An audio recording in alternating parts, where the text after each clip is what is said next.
How to turn on credit monitoring alerts on Credit Karma.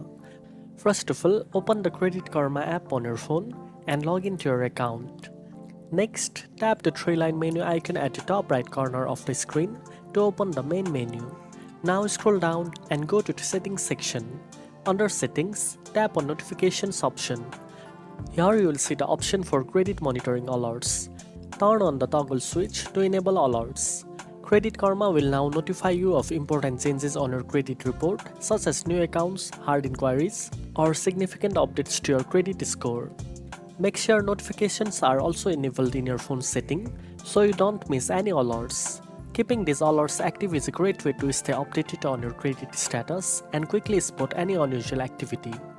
Now you know how to turn on credit monitoring alerts on Credit Karma. If you found this video helpful, don't forget to like, share and subscribe for more financial tips. Thanks for watching and I'll see you in the next one.